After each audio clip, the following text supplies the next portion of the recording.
Luiz Gustavo. Ele falou, claro que a depressão não discrimina raça, cor, gênero, sexualidade e classe social.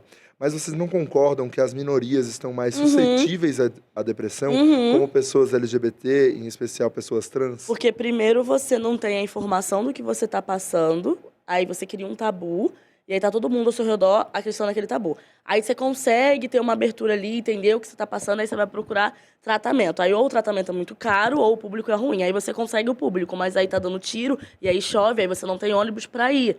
Entendeu? É muito complicado você tá tratando isso.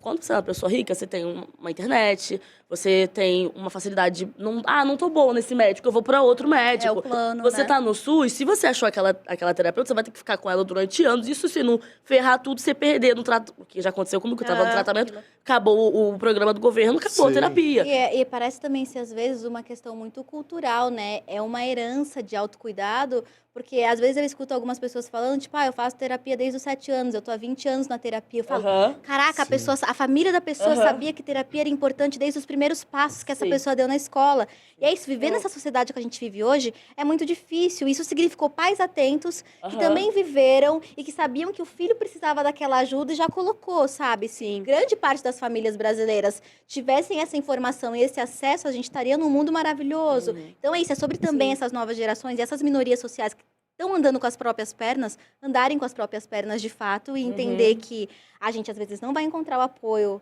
no nosso seio familiar e a gente tem que buscar grupos. Eu acho que também isso tem acontecido, sabe? A gente tem falado mais de saúde mental entre nós, entre nossos amigos. Não é uma vergonha dizer mais que toma remédio. Nossa, a gente tem conversado muito sobre isso As mesmo. pessoas tinham muita... Nossa, como assim eu tomo remédio, né? E tem que falar. Até o fato, talvez, de ter virado meme, o Rivotril, é um símbolo de uma banalização, mas de uma naturalização também desse discurso, sabe? Então, bem ou mal, é conversar com as pessoas, procurar possibilidades, obviamente isso é muito idealista e relativo, mas é encontrar grupos de pessoas que estejam verdadeiramente interessadas com isso e se unir a elas, porque a tua família pode estar com pessoas iguais a você. Isso que a Má falou é muito realidade, assim, não idealiza aquela família perfeita, assim, né? Porque, às vezes, não vai ser em casa mesmo que você vai ter um apoio e você vai ter que procurar uma ajuda em outro lugar, assim.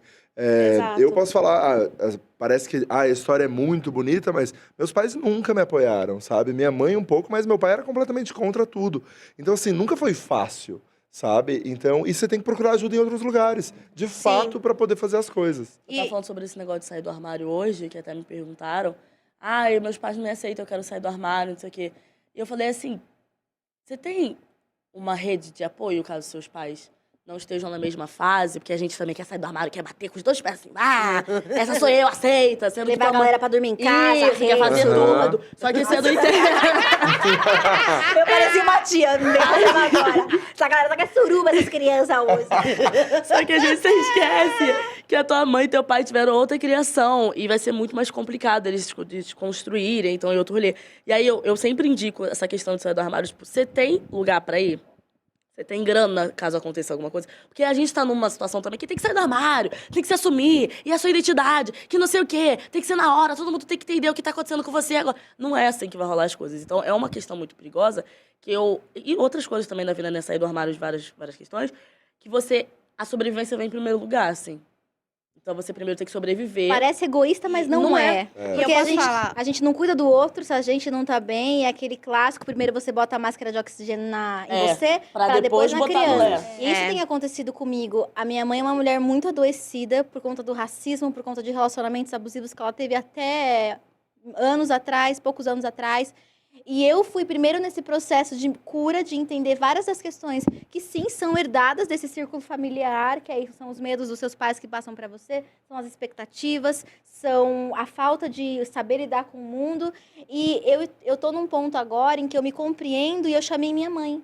Né? O meu pai está mais distante disso porque ele ainda tem muito essa ideia elitizada e classista do autocuidado e da saúde mental. Mas a minha mãe eu consegui me aproximar e estou conversando com ela está verdadeiramente se abrindo e eu estou percebendo como está transformando a vida dela. No caso, não só com a terapia, mas com terapias integrativas como a aromaterapia, que eu levo a minha palavra.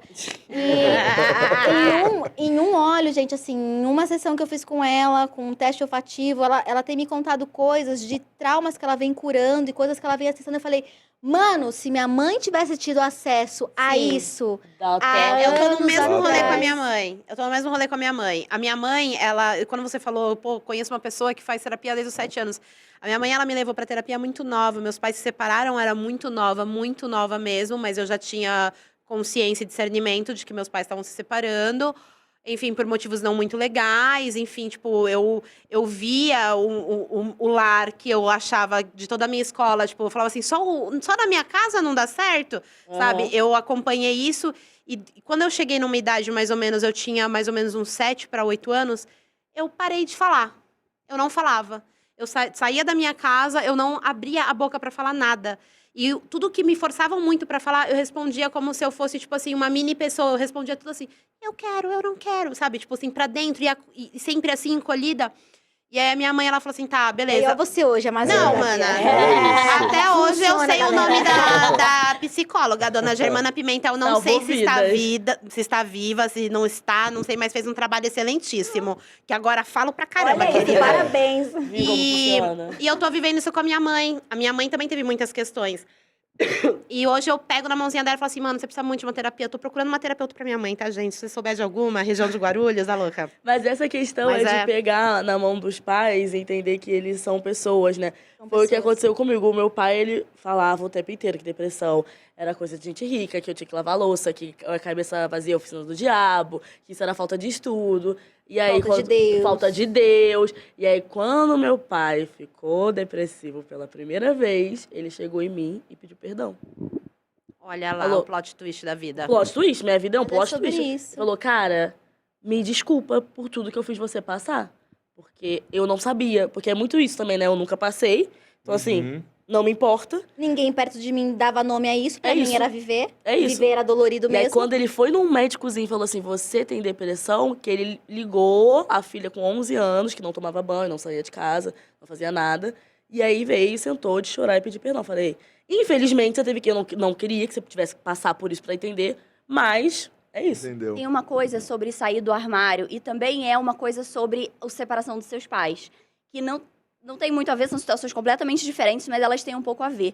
Quando seus pais se separaram, eles conversaram sobre isso antes e eles tiveram um tempo decidindo o que eles iam fazer, mas quando a notícia foi jogada em você, foi de uma hora e eles esperavam que você aceitasse aquilo na hora, porque eles já estavam ruminando aquilo por muito tempo. Quando sai do armário, eu conversei com muitos pais, teve uma época que eu queria muito fazer uma sessão no meu YouTube sobre meu filho é gay, o que eu faço agora.